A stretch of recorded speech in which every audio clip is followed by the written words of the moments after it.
Bonjour à tous, ravi de vous retrouver pour une nouvelle émission La vie en Vosges, cette semaine consacrée aux littératures de l'imaginaire. En amont, et aujourd'hui d'ailleurs, le Festival des Imaginales a débuté à Épinal. C'est un événement incontournable dans la Cité des Images, près de 45 000 visiteurs en 2019, avant la crise sanitaire bien évidemment. Nous allons parler avec la directrice artistique du festival, Stéphanie Nico, qui est avec nous en plateau. L'occasion également de parler plus largement de la littérature de l'imaginaire avec Isabelle Bautian, qui est romancière, scénariste, également traductrice, 5 romans à son actif et beaucoup de bandes dessinées. À leur côté, Magali Villeneuve est également avec nous, pour qui les cartes magiques, entre autres, n'ont que très peu de secrets. On découvre cet univers et ces 3 passionnés tout de suite pendant 26 minutes. Bonsoir mesdames. Bonsoir. Bonsoir. Merci d'être avec nous. Alors, on va préciser qu'à l'heure où nous enregistrons cette émission, nous sommes à une semaine du lancement du festival. Stéphanie, après 2 ans compliqués pour les festivals, les salons, on retrouve enfin la vraie formule des Imaginales. Vous avez hâte, j'imagine. Tout le monde a hâte, je crois, la ville a hâte, le public a hâte, et puis les auteurs aussi, parce que c'est vrai que la magie des Imaginales, c'est aussi ce lieu emblématique qu'on a trouvé dans la ville, qui est à la fois au bord de l'eau, qui est à la fois dans un grand parc, et qui est à la fois tout près des restaurants, des hôtels et du cœur magnifique d'Épinal. Le bon compromis à tous les niveaux. Absolument, avec encore de la place pour s'étendre. Heureusement qu'on avait choisi justement ce choix-là, parce que ça nous a permis, au fur et à mesure des années, d'occuper de plus en plus d'espace. Alors Isabelle, retrouver les salons, les festivals, j'imagine que c'est aussi très important pour les auteurs, les illustrateurs, ça fait du bien. En prenant ces précautions tout de même, on voit que vous avez gardé votre masque aujourd'hui. Oui, alors bon là j'ai gardé mon masque surtout pour montrer voilà, que ça pouvait se faire, que c'était simple. Effectivement, bon, j'ai été avec ma collègue Betty Piccioli, l'instigatrice d'une lettre ouverte qui a été signée par plus de 100 auteurs qui ont demandé au festival de prendre des mesures sanitaires vraiment très simples, très peu onéreuses et pas coercitives. Parce qu'on pense que le fait de montrer et le fait d'informer est à long terme beaucoup plus productif que des mesures coercitives. Donc c'est très simple, inciter au port du masque, donner l'exemple, suggérer aux gens, peut-être au moins aux invités, de se tester avant de venir, surtout s'ils ont eu des comportements à risque avant. Le plus important, vraiment aérer. C'est tout simple, hein, juste créer des courants d'air, voilà. Et pour permettre d'accueillir aussi les personnes à risque, parce qu'on a tous envie de reprendre une vie normale, on est tous contents de retrouver les salons, mais ce serait sympa de ne pas exclure les personnes à risque et les personnes qui ne veulent pas tout simplement tomber malades, ne peuvent pas se le permettre pour différentes raisons, qu'elles soient financières ou de santé, de participer aussi à cette belle fête, par exemple pour tout ce qui est restauration, de permettre de ne pas uniquement se restaurer en collectivité.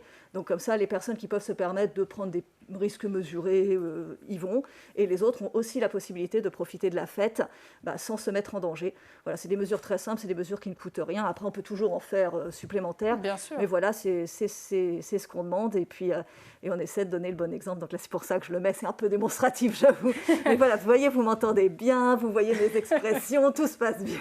Stéphanie, vous comprenez cette demande de la part des auteurs ? Je la comprends tout à fait. Je pense que d'ailleurs la ville, qui dans le site du festival, a précisé qu'il y aurait des masques, qu'il y aurait du gel, et qu'elle recommandait évidemment la prudence. Oui, moi-même d'ailleurs je le porterai pendant le festival, pendant toute une partie, là où j'estimerais que pour moi-même et pour les autres, il faut être prudent. On veut que ça se passe bien, tout le monde veut que ça se passe bien, alors pas de coercition, je suis complètement d'accord avec elle, mais de l'appel collectif à la responsabilité. On a tous envie de tourner cette page au moins en partie, et puis de pouvoir avoir un chouette festival. Un chouette festival, Prendre on en soin les uns parlera. des autres. Voilà. Je le rappelais, je disais 45 000 visiteurs avant la crise sanitaire. C'est conséquent, ça fait du monde. Donc on peut comprendre que voilà, les auteurs aussi aient envie de se protéger. Alors, un univers, donc la littérature imaginaire. L'imaginaire, ça mêle donc la science-fiction, le fantasy, le fantastique. C'est ça la littérature imaginaire, Isabelle ? Oui, en gros, c'est très vaste. Il y a beaucoup de passerelles entre les genres. Beaucoup de romans qui sont classés en littérature générale sont en fait souvent des romans de genre.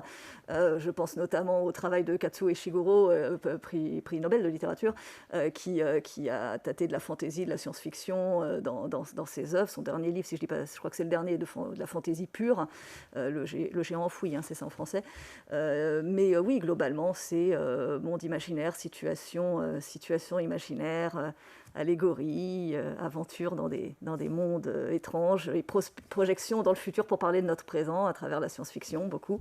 Donc oui, c'est ça, c'est la vaste définition de l'imaginaire. Magali, comment vous en êtes arrivée là, à la littérature imaginaire, au monde fantastique, fantasy ?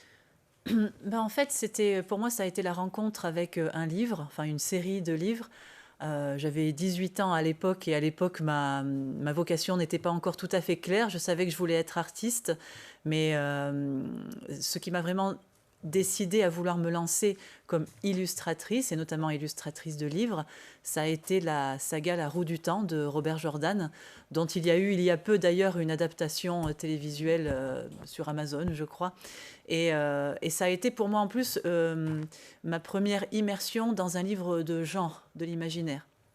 Avant cela, je lisais de la littérature blanche et pour moi, ça a été alors une découverte totale et ça a vraiment, oui, déterminé ma vocation, entre guillemets. C'était le déclic, finalement, oui, qui vous a fait continuer.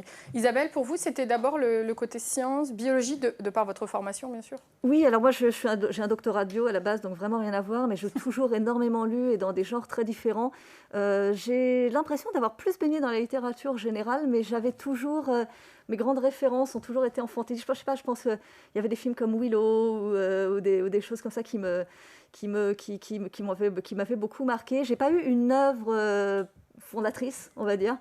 Mais je pense que je suis venue en fait à la fantaisie par des gens comme David Eddings qui faisaient de la fantaisie très d'aventure et tout ça. Et je pense qu'à la base, moi j'étais une grande fan de Dumas par exemple, donc c'est pas de la fantaisie. mais je pense que c'est ce côté aventure qui m'a amenée à cette littérature. Et après j'ai vu toutes les potentialités. Toujours évidemment ces livres d'aventure qui sont formidables, mais des choses plus intellectuelles peut-être, sans aucun jugement, hein, vraiment des approches différentes, plus les aspects allégories, les aspects contes, tout ce qu'on pouvait faire, notamment au niveau, pour parler de sociologie et de politique, à travers ces univers. Et j'ai trouvé que ça avait des potentialités vraiment formidables. Et en plus avec ce côté évasion, qui est toujours très agréable, je trouve, en littérature. C'est vrai que voilà, les portes d'entrée sont nombreuses dans la littérature, l'imaginaire. Stéphanie, qu'est-ce qu'on cherche chez les auteurs, chez les illustrateurs qui viennent aux imaginaires? Comment on fait son choix et combien il y en a cette année? Beaucoup. Il y a d'abord tous ceux qui viennent sur les stands de leurs éditeurs de façon indépendante, mais qui sont bien sûr accueillis avec grand plaisir par le festival. Et il y a ceux qui sont invités, pris en charge, etc. Plus de 150, autour on a 200 avec les collaborateurs, les interprètes, etc. 300 auteurs en tout qui seront présents sur l'ensemble du festival, donc c'est énorme. Beaucoup d'illustrateurs, bien sûr.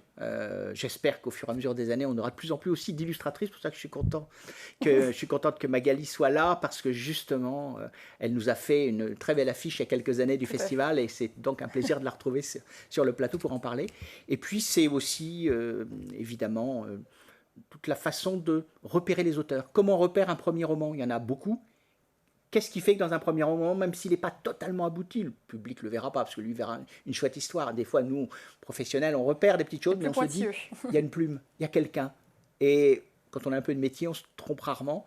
Et c'est avec ça aussi, ce repérage, que quelques années avant, ou 1 ou 2 ans avant, je dis, tiens, c'est un futur coup de cœur probablement du festival. Voilà, c'est tout ce travail-là, c'est les lectures évidemment que je peux faire, mais c'est aussi tous les conseils d'une équipe extraordinaire avec les gens les plus compétents de ce pays dans le domaine de l'imaginaire. Et en parlant de coup de cœur, justement, le coup de cœur de cette année pour les Imaginales. Michael Rock, j'avais déjà pensé à lui il y a 2 ans, quand j'avais eu son premier roman. Et puis, j'ai suivi un peu sa carrière, l'originalité. Il se trouvait en plus, c'est un auteur antillais, qui vient de sortir un roman afrofuturiste, Tema One, à la Volte.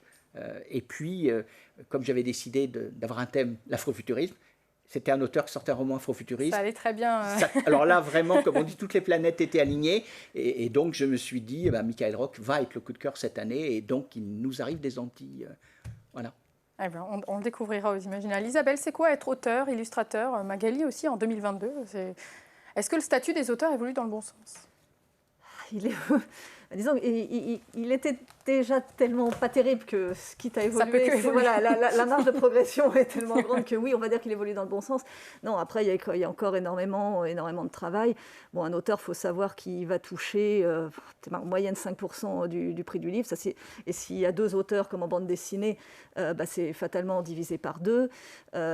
Une bande dessinée et certains romans, ça peut être jusqu'à 1 an de travail plus ou moins à temps plein. Bon, bande dessinée surtout pour l'illustrateur, bien sûr. Et non, en bande dessinée, c'est encore possible d'en survivre, on va dire. En roman, même les auteurs, auteurs connus ont pour beaucoup un autre métier à côté. Et donc, on peut se dire, oui, il y a beaucoup de gens qui disent, les artistes, c'est pas un métier, c'est la passion. Bon, déjà, il y a d'autres. Un grand pâtissier, c'est un métier passion. Je pense que ça viendrait à personne de lui dire de nourrir la ville gratos. Mais bon. En dehors de ça, ça pose un problème de tri des personnes qui vont réussir à faire ce métier. Moi, je vois très bien, quand je discute avec mes collègues en festival, moi, j'ai la chance de pouvoir faire que ça parce que j'ai la BD, mais même si j'ai des travaux de commande par ailleurs, on est tous soit profs, soit traducteurs, soit, mettons, peut-être quelques cadres, et une activité qui vient en complément. Voilà. Et en fait, c'est des métiers qui permettent d'avoir le temps de faire ça à côté. Et c'est toujours des métiers de classe moyenne supérieure. Et ça pose aussi un problème de diversité des textes qui vont sortir de là. Parce que, évidemment, si je veux, je peux aller parler du monde ouvrier. Mais je pense qu'un ouvrier en parlera mieux que moi, quelles que soient les recherches que je puisse faire autour de ça et les consultants que je peux avoir. Donc, on a vraiment un biais de sélection qui nous prive de grands talents et qui prive le public d'une grande diversité d'ouvrages. Et c'est un vrai problème. Et la base de ça, c'est la rémunération des auteurs et la capacité d'être rémunéré pour son travail, tout simplement. Voilà.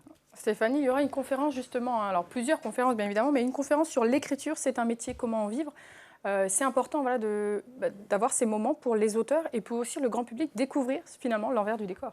Oui, l'an dernier, des auteurs et des autrices avaient posé ces questions-là publiquement et je me souviens très bien, le maire avait d'ailleurs dit « mais oui, on va en parler ». Donc on en parle, voilà, cette année, parce qu'il faut réfléchir, c'est comment professionnaliser nos métiers, comment faire que les auteurs aient un statut reconnu, comment faire que ce métier qui est quand même précarisé, précaire en tout cas, parfois ubérisé, hein, il n'y a pas que des bons côtés, devienne un métier où on sait comment on entre dans ce métier, comment on y reste, surtout sur la durée, comment on construit une carrière, comment on peut aussi acheter une maison comme les autres, s'insérer dans la vie, avoir une famille, etc. Et les questions matérielles et économiques sont des questions importantes.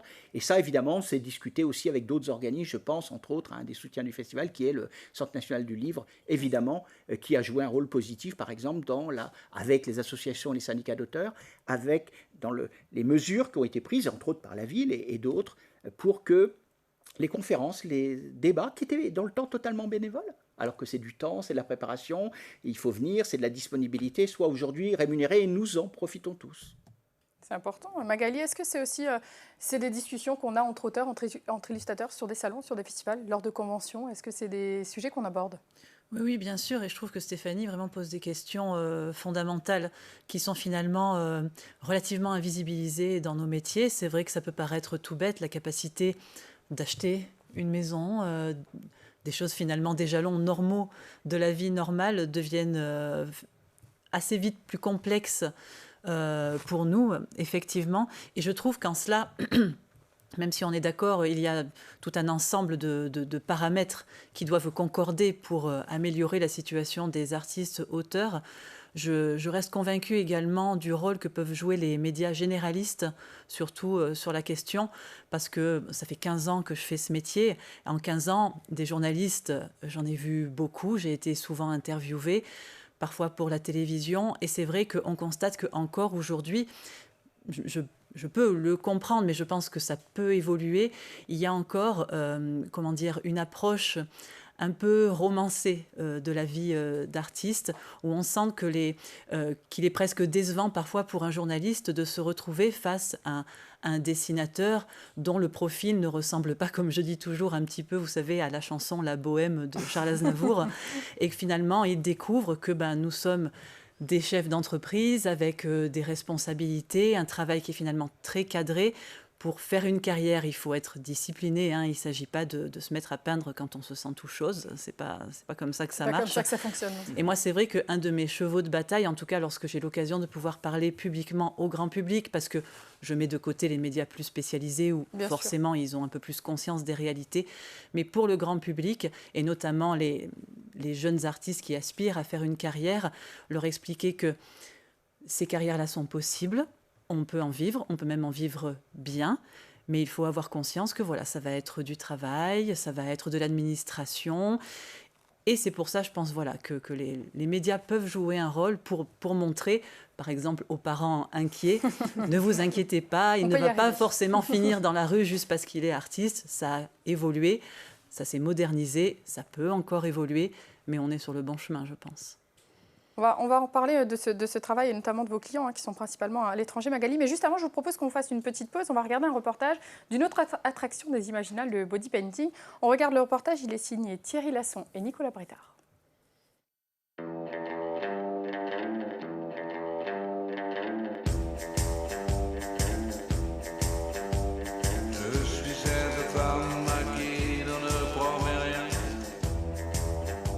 Se balader dans les allées du parc du Cours d'Épinal dimanche après-midi avec quelque chose de singulier.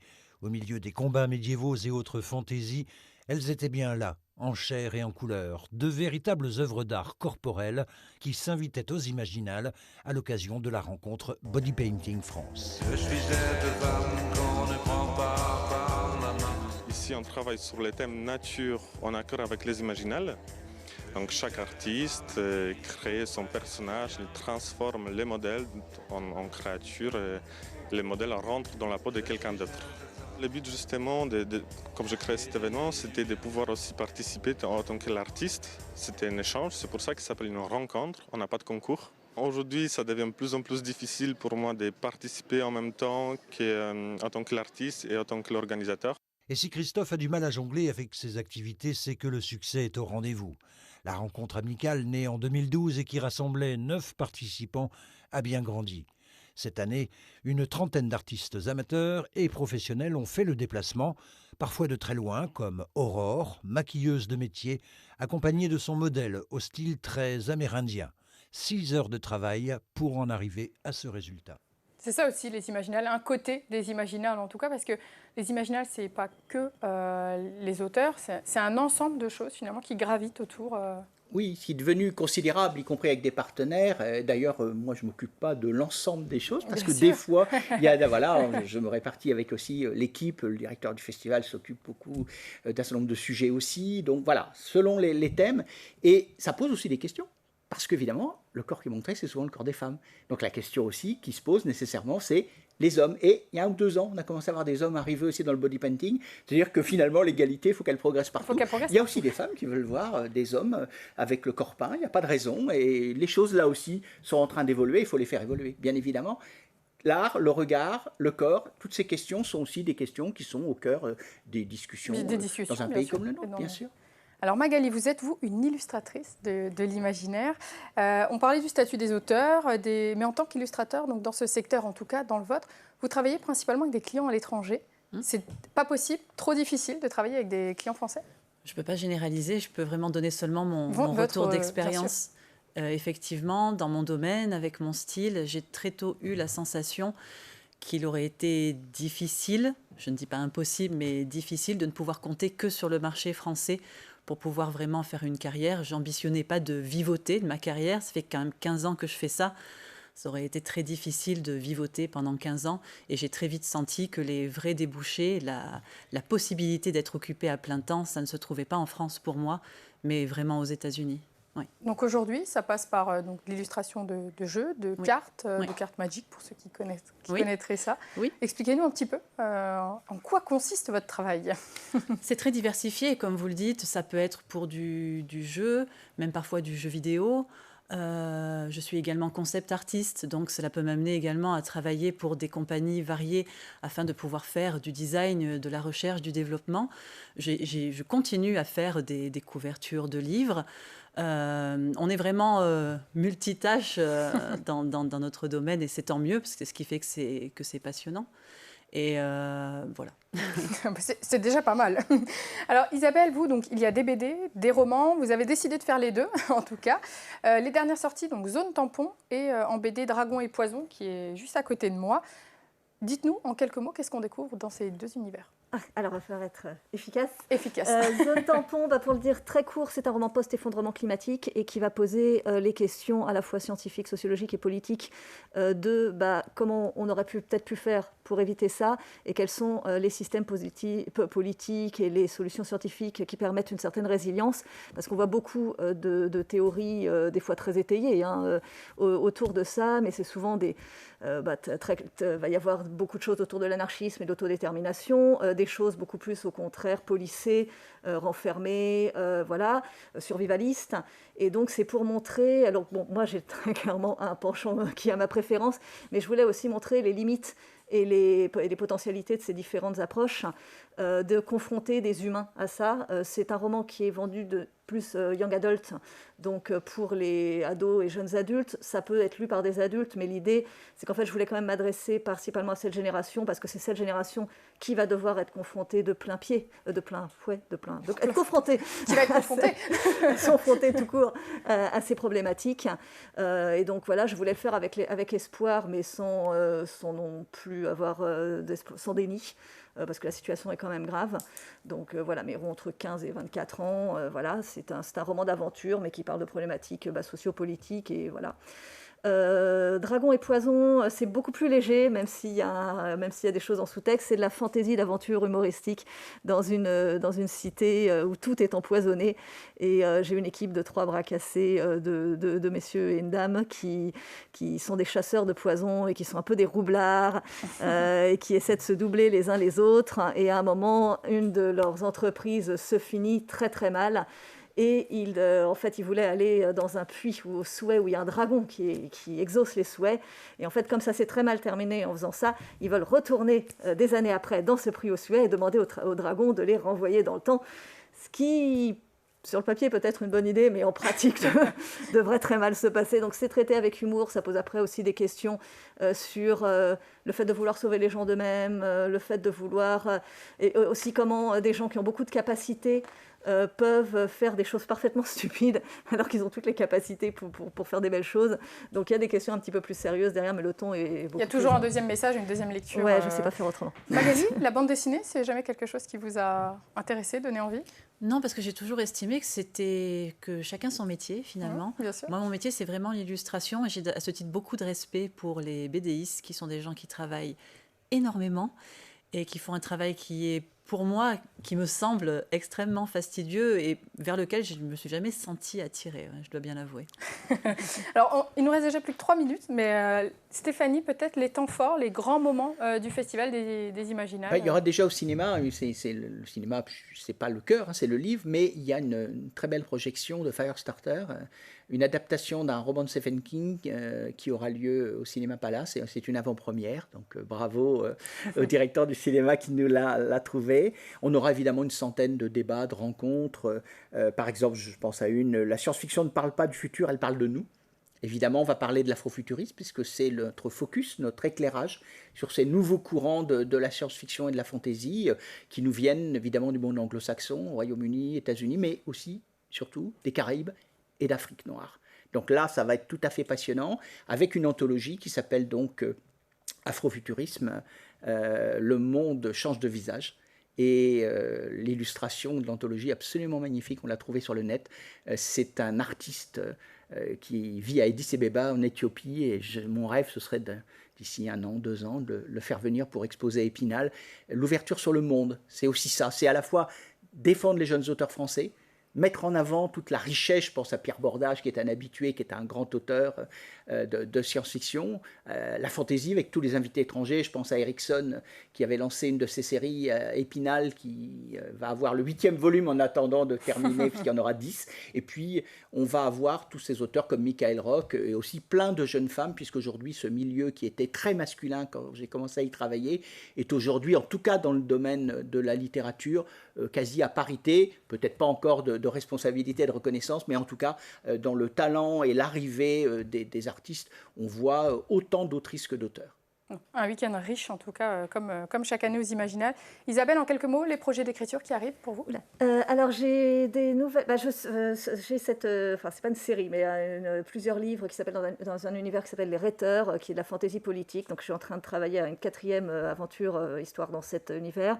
En bande dessinée, j'ai fait un peu de vulgarisation scientifique, je poursuis un petit peu dans cet endroit-là, je pense que le pays en a besoin.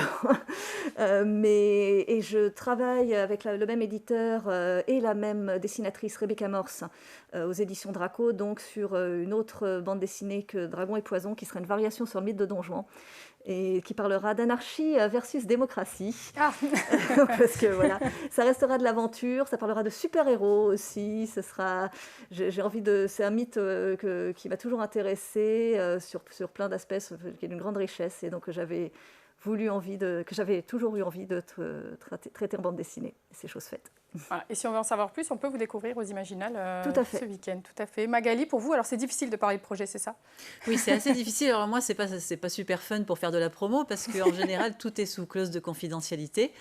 Donc, je n'ai le droit de parler de rien. Tout ce que je peux dire, c'est que je travaille, j'ai de très beaux projets sur de très beaux titres. Je suis très contente en littérature, notamment de l'imaginaire. Et donc ça, un jour, ça va sortir et un jour, je pourrai en parler. Et à côté de ça, eh bien, je continue mes activités habituelles pour le jeu de rôle, Donjons et Dragons, Magic, des choses que les aficionados des Imaginales, je pense, connaissent quand même un petit peu. Hein. Bon, il faudra qu'on se revoie pour discuter alors des prochains qui seront plaisir. sortis. Merci à toutes les trois d'avoir été sur notre plateau aujourd'hui. Notre émission est terminée. Les Imaginales, c'est donc ce week-end, donc à Épinal, au Parc du Cours. Et dès jeudi avec les scolaires aussi. Et dès aujourd'hui, mais ça a commencé aujourd'hui, puisqu'au moment où on diffuse, les scolaires seront en cours. Merci à toute l'équipe pour la réalisation de cette émission et à très bientôt.